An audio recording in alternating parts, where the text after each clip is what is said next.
Hello, my name is Revo, and this is my code using the language Python.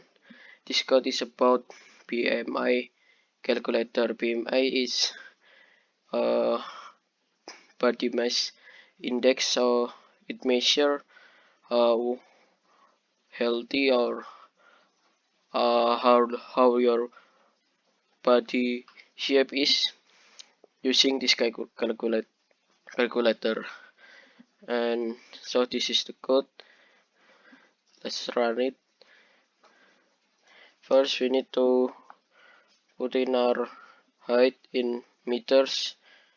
Example is 1.7, and the weight is example is 70, and the answer is normal.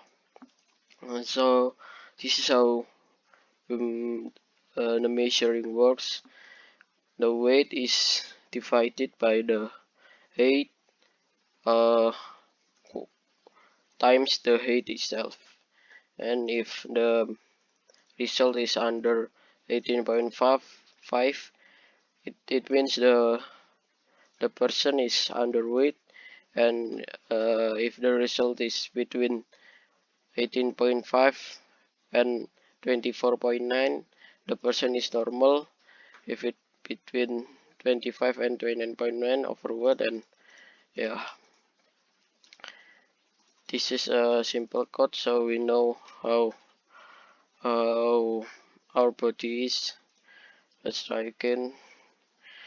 1.58 and 65. So yeah, it's normal. That's it about my code. Thanks for watching.